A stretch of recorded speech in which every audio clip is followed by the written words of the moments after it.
2 ವರ್ಷದ ಒಳಗಿರುವಂತಹ ಮಗು ಅಟ್ಲೀಸ್ಟ್ 5 ಪದಗಳನ್ನಾದ್ರೂ ಮಾತಾಡಬೇಕು. ಹಾಗೆ 2ರಿಂದ 3 ವರ್ಷದ ಒಳಗಿರುವಂತಹ ಮಗು ಒಂದೊಂದು ಸೆಂಟೆನ್ಸ್ಗಳನ್ನ ಮಾತಾಡಬೇಕು. ನಮಸ್ತೆ Karnataka, welcome to my channel world record holder Manasmita.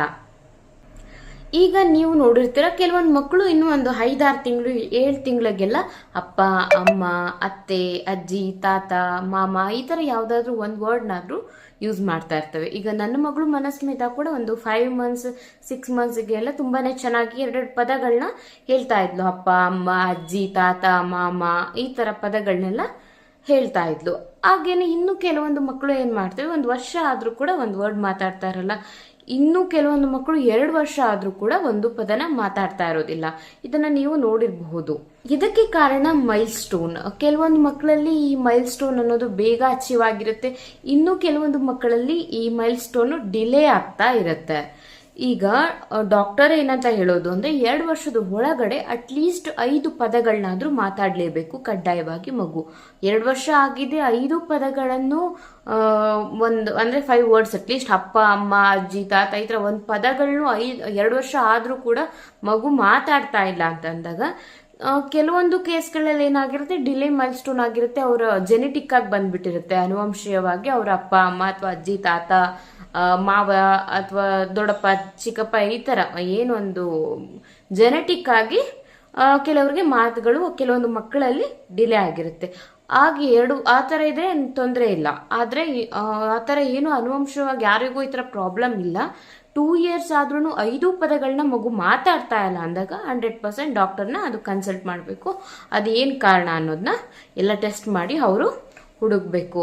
ಆದ್ರೆ ಈ ಕೆಲವೊಂದು ಮಕ್ಳುಗಳಿಗೆ ಏನು ಪ್ರಾಬ್ಲಮ್ಸ್ ಇರೋದಿಲ್ಲ. ಈಗ 1 ವರ್ಷಕ್ಕೇನೆ ಆಲ್ರೆಡಿ ಅಪ್ಪ, ಅಮ್ಮ ಎಲ್ಲ ಕರಿತಾ ಇರ್ತಾರೆ. ಆದ್ರೆ ಅಂತ ಮಕ್ಳುಗಳಿಗೆ ಮಾತಾಡೋದನ್ನ ಹೇಗೆ ಕಲ್ಸೋದು? ಬೇರೆ ಈಗ ನಾರ್ಮಲಿ ಹೇಗೆ ನಾವು ಮಗುವಿನ ಜೊತೆ ಯಾವ ತರ ಕಮ್ಯುನಿಕೇಟ್ ಮಾಡೋದು, ಮಕ್ಕಳ ಒಂದು ಕಮ್ಯುನಿಕೇಶನ್ ಸ್ಕಿಲ್ನ ಯಾವ ತರ ಡೆವಲಪ್ಮೆಂಟ್ ಮಾಡೋದು ಅನ್ನೋದನ್ನ ಈಗ ನಾವು ತಿಳ್ಕೊಳ್ಳೋಣ. ಇದಕ್ಕೆ ನಾನು ಕೆಲವೊಂದು ಪಾಯಿಂಟ್ಸ್ನ ಹೇಳ್ತಾ ಹೋಗ್ತೀನಿ. ಅದರಲ್ಲಿ ಮೊದಲನೇ ಪಾಯಿಂಟ್, ಹೇಗೆ ನಾವು ನಮ್ಮ ಮಕ್ಕಳನ್ನ ಬೇಗನೆ ಮಾತಾಡೋದನ್ನ ಕಲಿಸ್ಬೇಕಂತ ಅಂದ್ರೆ, ಮೊದಲು ನಾವು ನಮ್ಮ ಮಗುನ ಫಸ್ಟು ಹೊರಗೆಲ್ಲ ಕರ್ಕೊಂಡು ಹೋಗ್ತಾ ಇರಬೇಕು. ಈಗ ಪಾರ್ಕ್ಗಳಾಗಿರ್ಬೋದು ಅಥವಾ ಗಾರ್ಡನ್ ಆಗಿರ್ಬೋದು, ಈ ಥರ ಹೊರಗೆ ಕರ್ಕೊಂಡು ಹೋಗ್ಬೇಕು. ಯಾವಾಗ ನಾವು ಮಕ್ಳುಗಳನ್ನ 4 ಗೋಡೆ ಮಧ್ಯೆನೆ ಬೆಳೆಸ್ತೀವಿ, ಆಗ ಮಗುವಿನ ಕಮ್ಯುನಿಕೇಶನ್ 100% ಡೆವಲಪ್ಮೆಂಟ್ ಆಗೋಲ್ಲ. ಏಕೆಂದ್ರೆ ಅಪ್ಪ, ಅಮ್ಮ, ಮಗು 3 ಇರ್ತಾರೆ. ಅಪ್ಪ ಕೆಲ್ಸಕ್ಕೆ ಹೋಗಿದ್ರೆ ಬೆಳಗ್ಗೆಯಿಂದ ಸಂಜೆವರೆಗೂ ಮಗು ಆ ತಾಯಿ ಜೊತೆನೆ ಇರಬೇಕು. ಕಮ್ಯುನಿಕೇಶನ್ ಡೆವಲಪ್ಮೆಂಟ್ ಅಷ್ಟು ಚೆನ್ನಾಗಿ ಆಗೋದಿಲ್ಲ.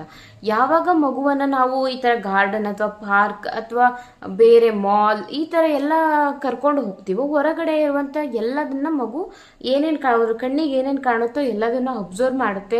ಹಾಗೇನೆ ಅಲ್ಲಿರುವಂತ ಒಂದು ಚಿಕ್ಕ ಪಾರ್ಕಿಗೆ ಕರ್ಕೊಂಡು ಹೋದ್ರೆ ಅಲ್ಲಿ ಬೇರೆ ಬೇರೆ ಚಿಕ್ಕ ಮಕ್ಕಳೆಲ್ಲ ಬಂದಿರುತ್ತೆ. ಅಂತ ಮಕ್ಕಳುಗಳ ಜೊತೆ ಎಲ್ಲ ಕಮ್ಯುನಿಕೇಶನ್ ಮಾಡ್ಲಿಕ್ಕೆ ಮಕ್ಕಳುಗಳು ಟ್ರೈ ಮಾಡುತ್ತೆ. ಬೇಗನೆ ಮಾತಾಡಬೇಕು ಅಂತ ಅಂದ್ರೆ ಅಟ್ಲೀಸ್ಟ್ ನೀವು ಡೈಲಿ 1 ಅವರ್ ಆದ್ರೂ ಆಯ್ತು ಮಗುವಿನ ಹೊರಗಡೆ ಪ್ರಪಂಚಕ್ಕೆ ಕರ್ಕೊಂಡು ಹೋಗ್ಬೇಕು. ಇದು ಮೊದಲನೇ ಪಾಯಿಂಟ್.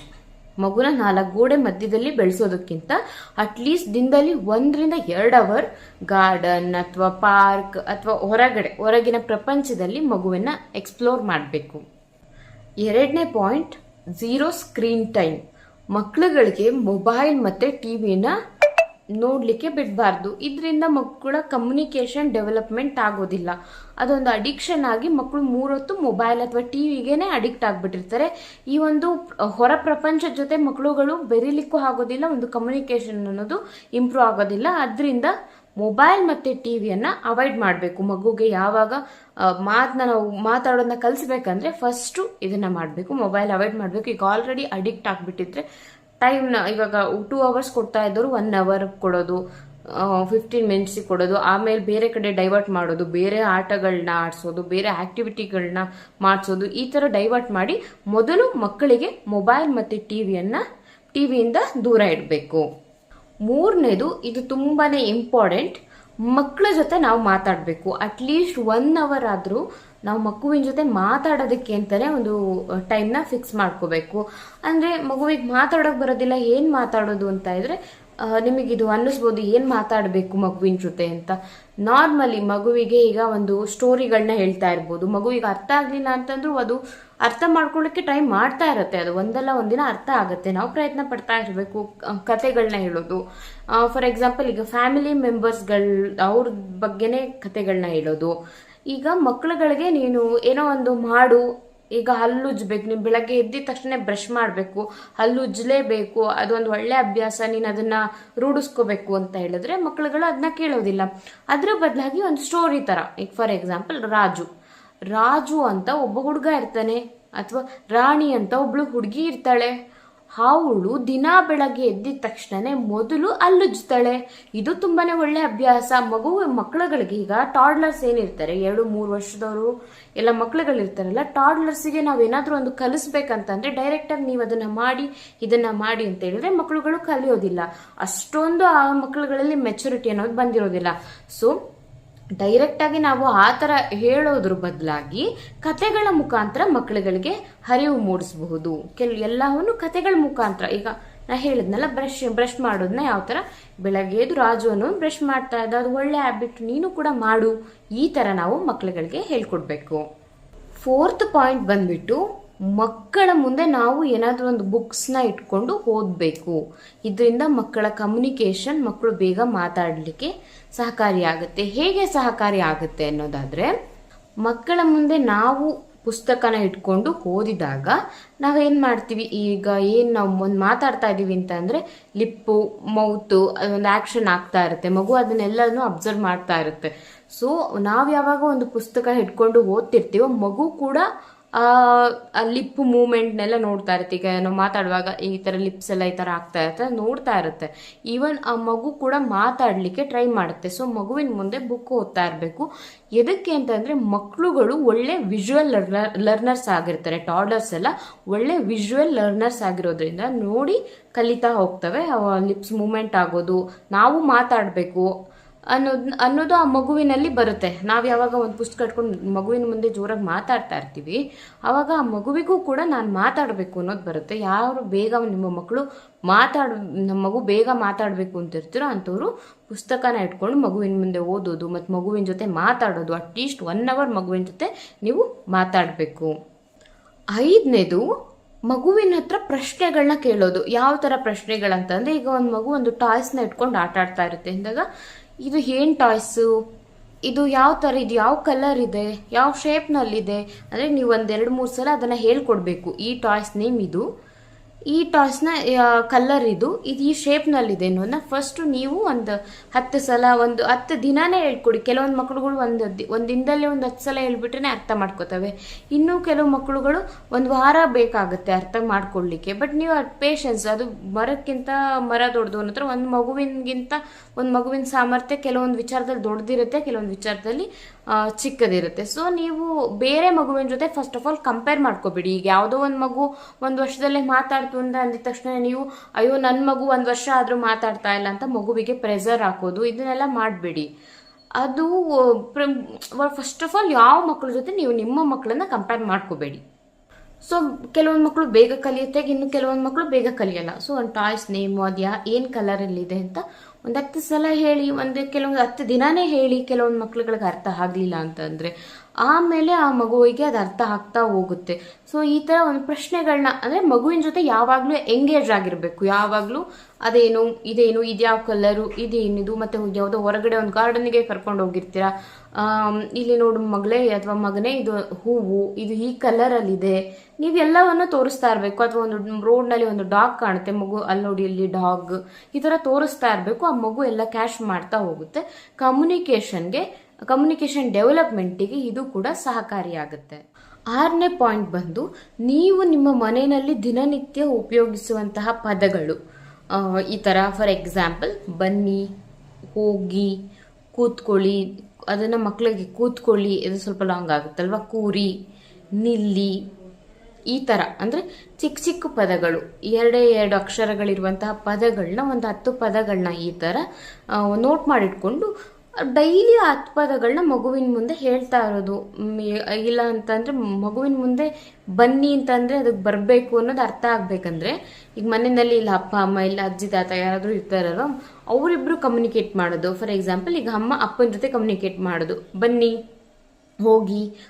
ಮಗು ನೋಡ್ತಾ ಇರುತ್ತಲ್ವ, ಒಳ್ಳೆ ವಿಜುವಲ್ ಲರ್ನರ್ಸ್ ಆಗಿರ್ತಾರೆ ಟಾಡ್ಲರ್ಸ್ಗಳು. ಓಕೆ, ಬನ್ನಿ ಅಂತಂದ್ರೆ ಓಕೆ ಈ ಥರ ಹತ್ರ ಹೋಗಬೇಕು, ಹೋಗಿ ಅಂತಂದ್ರೆ ಈ ಥರ ದೂರ ಹೋಗಬೇಕು, ನಿಲ್ಲಿ ಅಂತ ಅಂದರೆ ಓಕೆ ನಿಂತ್ಕೋಬೇಕು, ಕುತ್ಕೋಬೇಕು. ಇದನ್ನು ನಾವು ಮಗುವಿನ ಮುಂದೆ ಫಸ್ಟ್ ಒಂದು 10 ಪದಗಳನ್ನ ನೋಟ್ ಮಾಡ್ಕೊಳ್ಳಿ. ಮಗುವಿನ ಮುಂದೆ ಆ ಪದಗಳನ್ನ ದಿನ ಹೇಳ್ತಾ ಇರಿ. ಅದಾದಮೇಲೆ ನೀವು ನಿಮ್ಮ ಮನೆಯಲ್ಲಿ ಇಬ್ಬರು ಅಂದರೆ ಯಾರ್ಯಾರು ಇರ್ತಾರೋ, ಅಜ್ಜಿ ತಾತ ಆಗಿರ್ಬೋದು ಅಥವಾ ಅಪ್ಪ ಅಮ್ಮ ಆಗಿರ್ಬೋದು, ಆ ಪದಗಳನ್ನ ಬಳಕೆ ಮಾಡ್ತಾ ಇದ್ರೆ, ಆ ಪದಗಳಿಗೆ ಕೂತ್ಕೊಳ್ಳಿಂದ ಕೂರೋದು ಈ ಥರ ಇದು ಮಾಡ್ತಾ ಇದ್ರೆ, ನೆಕ್ಸ್ಟ್ ಮಗುನೇ ಹೇಳುತ್ತೆ ಕೂರಿ ಅನ್ನೋದಕ್ಕೆ ಈ ಥರ ಕೂರು ಅಂತ ಹೇಳಬೇಕು, ನಿಲ್ಲೋದಕ್ಕೆ ನಿಲ್ಲು, ಬಾ, ಹೋಗು. ಈ ಪದಗಳನ್ನ ಮಗು ಕೂಡ ಮಾತಾಡಲಿಕ್ಕೆ ಸ್ಟಾರ್ಟ್ ಮಾಡುತ್ತೆ. ಇದರಿಂದ ಕಮ್ಯುನಿಕೇಷನ್ನ ಡೆವಲಪ್ಮೆಂಟ್ ಮಾಡಬಹುದು. 7ನೇ ಪಾಯಿಂಟ್ ಬಂದ್ಬಿಟ್ಟು, ಈಗ ಮ್ಯೂಸಿಕ್ಗಳು ಅಂದರೆ ಈಗ ನ್ಯೂರಾನ್ ಮ್ಯೂಸಿಕ್ಗಳು ಯಾವ ಥರ ಮಗುವಿನ ಬ್ರೈನ್ ಡೆವಲಪ್ಮೆಂಟ್ ಮಾಡುತ್ತೋ ಅದೇ ಥರ ಕಮ್ಯುನಿಕೇಷನ್ ಡೆವಲಪ್ಮೆಂಟ್ ಮ್ಯೂಸಿಕ್ಗಳು ಕೂಡ ಯೂಟ್ಯೂಬ್ನಲ್ಲಿ ಸಿಗುತ್ತೆ. ಆ ಮ್ಯೂಸಿಕ್ಗಳು, ಸಾಂಗ್ಗಳನ್ನ ಮೊದಲು ನೀವು ಪೇರೆಂಟ್ಸ್ನ ನೋಡಿ. ಅಂದರೆ ಇವಾಗ ಕಮ್ಯುನಿಕೇಷನ್ ಡೆವಲಪ್ಮೆಂಟ್ ಮ್ಯೂಸಿಕ್ಕು, ಸಾಂಗ್ಸ್ ಅಂದಿದ ತಕ್ಷಣ ಮಗುವಿಗೆ ಅದನ್ನ ಆನ್ ಮಾಡಿಬಿಟ್ಟು ಮೊಬೈಲ್ನ ಕೊಡೋದು ಅಲ್ಲ. ನೀವು ಪೇರೆಂಟ್ಸು ಮೊದಲು ಆ ಸಾಂಗ್ನ, ಕಮ್ಯುನಿಕೇಷನ್ ಡೆವಲಪ್ಮೆಂಟ್ ಮಾಡುವಂಥ ಸಾಂಗ್ನ ಫಸ್ಟು ನೀವು ಕಲೀರಿ. ಕಲಿತ ಆದಮೇಲೆ ಮಗುವಿಗೆ ನೀವು ಹೇಳ್ಕೊಡಿ. ಅಂದರೆ ನಿಮ್ಮ ವಾಯ್ಸ್ನಲ್ಲಿ ನೀವು ಆ ಥರ ಕಮ್ಯುನಿಕೇಷನ್ ಡೆವಲಪ್ಮೆಂಟ್ ಮಾಡುವಂಥ ಸಾಂಗ್ನ ಮಗುವಿನ ಮುಂದೆ ಹೇಳಿ, ಮಗುವಿನ ಜೊತೆ ಹೇಳೋದು, ಡ್ಯಾನ್ಸ್ ಮಾಡೋದು, ಈ ಥರ ನೀವು ಕಲಿತು ಅದನ್ನು ಮಗುವಿಗೆ ಕಲಿಸ್ಬೇಕು. ಅದನ್ನ ಬಿಟ್ಬಿಟ್ಟು ಇದು ಕಮ್ಯುನಿಕೇಷನ್ ಡೆವಲಪ್ಮೆಂಟ್ ಸಾಂಗು, ಇದು ಕಮ್ಯುನಿಕೇಷನ್ ಡೆವಲಪ್ಮೆಂಟ್ ಮ್ಯೂಸಿಕ್ ಅಂತ ಹೇಳ್ಬಿಟ್ಟು ಮಗುವಿಗೆ ಮೊಬೈಲ್ ಕೊಡಬಾರ್ದು. ನೀವು ಕಲಿತ್ಬಿಟ್ಟು ಅದನ್ನು ಮಗುವಿನ ಜೊತೆ ಪ್ರಾಕ್ಟೀಸ್ ಮಾಡ್ತಾ ಇರಿ. ಆಗ 100% ಮಕ್ಕಳ ಕಮ್ಯುನಿಕೇಷನ್ ಡೆವಲಪ್ಮೆಂಟ್ ಆಗುತ್ತೆ. ಆ ಮಕ್ಕಳು ಕೂಡ ಮಾತಾಡಲಿಕ್ಕೆ ಸ್ಟಾರ್ಟ್ ಮಾಡುತ್ತೆ. ನೀವು ಹೇಳುವಂಥ ಸಾಂಗ್ನ ಅದು ಕೂಡ ಇಮಿಟೇಟ್ ಮಾಡಲಿಕ್ಕೆ ಟ್ರೈ ಮಾಡುತ್ತೆ. 8ನೇ ಪಾಯಿಂಟ್ ಬಂದ್ಬಿಟ್ಟು ಫ್ಯಾಮಿಲಿ ಗೆಟ್ ಟುಗೆದರ್. ಈಗ ಎಲ್ಲ ನ್ಯೂಕ್ಲಿಯರ್ ಫ್ಯಾಮಿಲೀಸ್ ಆಗಿರುತ್ತಲ್ವ, ಅಟ್ಲೀಸ್ಟ್ ಮಂತ್ಲಿ ಒನ್ಸ್ ಆದ್ರೂ ಆಯಿತು, ವೀಕ್ಲಿ ಒನ್ಸಲ್ಲಿ ಆದರೆ ತುಂಬ ಒಳ್ಳೆಯದು. ಬಟ್ ಆಗಲಿಲ್ಲ ಅಂತಂದರೆ ಅಟ್ಲೀಸ್ಟ್ ಮಂತ್ಲಿ ಒನ್ಸ್ ಆದರೂ ಆಯಿತು, ಗೆಟ್ ಟುಗೆದರ್ ಎಲ್ಲ ಫ್ಯಾಮಿಲಿಯವರೆಲ್ಲ ಸೇರೋದು, ಮಗುವಿನ ಜೊತೆ ಮಾತಾಡೋದು, ಇದು ಒಂದು ಮಗುವಿನ ಕಮ್ಯುನಿಕೇಷನ್ ಡೆವಲಪ್ಮೆಂಟಿಗೆ ತುಂಬಾ ಸಹಕಾರಿ ಆಗುತ್ತೆ. ಅಟ್ಲೀಸ್ಟ್ ನಿಮಗೆ ಆಗೋದಿಲ್ಲ, ಈ ಥರನೂ ಆಗೋದಿಲ್ಲ ಅಂದರೆ ಅಟ್ಲೀಸ್ಟ್ 1 ತಿಂಗಳಿಗೆ ಒಂದ್ಸಲನಾದರೂ ಮಗುವಿನ ಹೊರಗಡೆ ಈ ಥರ ಝೂಗಳು, ಇಲ್ಲ ಎಲ್ಲ ಪಕ್ಷಿಗಳು ಇರೋಂಥ ಪಕ್ಷಿಧಾಮಗಳು, ಈ ಥರ ಮಕ್ಕಳುಗಳನ್ನ ಒಂದು ಟ್ರಿಪ್ನ ಪ್ಲ್ಯಾನ್ ಮಾಡಿ ಅಟ್ಲೀಸ್ಟ್ ಮಂತ್ಲಿ ಒನ್ಸ್ ಒಂದು ಟ್ರಿಪ್ಪಿಗೆ ಮಗುವಿನ ಕರ್ಕೊಂಡೋಗಿ ಹೊರ ಪ್ರಪಂಚದಲ್ಲಿ ಎಲ್ಲ ವಸ್ತುಗಳು, ಹೊರ ಜನರು, ಇದನ್ನೆಲ್ಲ ನೋಡಿ ಮಕ್ಕಳ ಕಮ್ಯುನಿಕೇಷನ್ ಡೆವಲಪ್ಮೆಂಟ್ ಆಗ್ತಾ ಹೋಗುತ್ತೆ. ಸೊ ಈ 8 ಪಾಯಿಂಟ್ಗಳನ್ನ ಫಾಲೋ ಮಾಡಿ, ಇದರಿಂದ ಮಕ್ಕಳುಗಳು ಬೇಗನೆ ಮಾತಾಡೋದನ್ನ ಕಲಿಯುತ್ತೆ. ಹಾಗೆ 2 ವರ್ಷದ ಒಳಗಡೆ ಇದ್ದು 5 ಪದಗಳನ್ನು ಕೂಡ ಮಗು ಮಾತಾಡ್ತಾ ಇಲ್ಲ, ಅಟ್ಲೀಸ್ಟ್ ಅಪ್ಪ ಅಮ್ಮ ಅಂತಲೂ ಕರಿತಿಲ್ಲ ಅಂತ ಅಂದರೆ ದಯವಿಟ್ಟು ಫಸ್ಟ್ ಡಾಕ್ಟರ್ಗೆ ಒಂದ್ಸಲ ತೋರಿಸಿ. ಒಂದು ವೇಳೆ ನಿಮ್ಮಲ್ಲಿ ಅಂದರೆ ಪೇರೆಂಟ್ಸು ಅಥವಾ ಅಜ್ಜಿ ತಾತನಲ್ಲಿ ಯಾರ ಹತ್ರನಾದರೂ ಆಯಿತು ಇದು ಅವರು ನಿಧಾನಕ್ಕೆ ಹಾಡಿದರೆ ಅದೊಂದು ಜೆನೆಟಿಕ್ ಪ್ರಾಬ್ಲಮ್ ಆಗಿದ್ರೆ ಅದು ತೊಂದರೆ ಇರೋದಿಲ್ಲ. ಇಲ್ಲ ಆ ಥರ ಇಲ್ಲ, ನಾವೆಲ್ಲ ಚೆನ್ನಾಗಿ ಮಾತಾಡ್ತಿದ್ವಿ ಆದರೂ ನಮ್ಮ ಮಗು 2 ವರ್ಷ ಆದ್ರೂ 2 ಪದಗಳನ್ನು ಕೂಡ ಮಾತಾಡ್ತಾ ಇಲ್ಲ ಅಂದರೆ ಖಂಡಿತವಾಗಿಯೂ ಮೊದಲು ಡಾಕ್ಟರ್ಗೆ ತೋರಿಸಿ. ಇಲ್ಲ ಅಂತಂದರೆ ಈಗ ಚಿಕ್ಕ ಪುಟ್ಟ ಪದಗಳನ್ನ ಮಾತಾಡ್ತಾ ಇದೆ ಅಂತಂದರೆ ಈ 8 ಟಿಪ್ಸ್ಗಳನ್ನ ಫಾಲೋ ಮಾಡಿ ಮಗುವಿಗೆ ಒಂದು ಚಿಕ್ಕ ಸೆಂಟೆನ್ಸ್ಗಳನ್ನ 2 ವರ್ಷ ಆದಮೇಲೆ ಅಥವಾ 1.5 ವರ್ಷ ಆದಮೇಲೆ ಹೇಳ್ಕೊಡ್ಲಿಕ್ಕೆ ಟ್ರೈ ಮಾಡಿ. ಆ ಮಗು ಅದನ್ನೆಲ್ಲದನ್ನು ಆಲಿಸ್ತಾ ಹೋಗ್ತಿರುತ್ತೆ, ಕಮ್ಯುನಿಕೇಷನ್ ಡೆವಲಪ್ಮೆಂಟ್ ಆಗ್ತಿರುತ್ತೆ. ಈ 8 ಟಿಪ್ಸ್ಗಳನ್ನ ಫಾಲೋ ಮಾಡೋದ್ರಿಂದ ಖಂಡಿತವಾಗ್ಲೂ ನಿಮ್ಮ ಮಕ್ಕಳು ಮಾತಾಡ್ತಾರೆ. ಹೋಪ್ ಇವತ್ತಿನ ಈ ವಿಡಿಯೋ ನಿಮ್ಮೆಲ್ಲರಿಗೂ ಇಷ್ಟ ಆಗಿದೆ ಅಂತ ನಾನು ಭಾವಿಸ್ತೀನಿ. ಈ ವಿಡಿಯೋ ನಿಮಗೆ ಇಷ್ಟ ಆಗಿದ್ರೆ ಒಂದು ಲೈಕ್ನ ಕೊಡಿ, ಹಾಗೆ ಅವಶ್ಯಕತೆ ಇರುವಂಥವರಿಗೆ ಶೇರ್ ಮಾಡಿ. ಇನ್ನು ಯಾರೆಲ್ಲ ನನ್ನ ಚಾನಲ್ಗೆ ಸಬ್ಸ್ಕ್ರೈಬ್ ಆಗಿಲ್ಲ ಅಂಥವರು ದಯವಿಟ್ಟು ನನ್ನ ಚಾನಲ್ಗೆ ಸಬ್ಸ್ಕ್ರೈಬ್ ಮಾಡಿ. ಧನ್ಯವಾದಗಳು.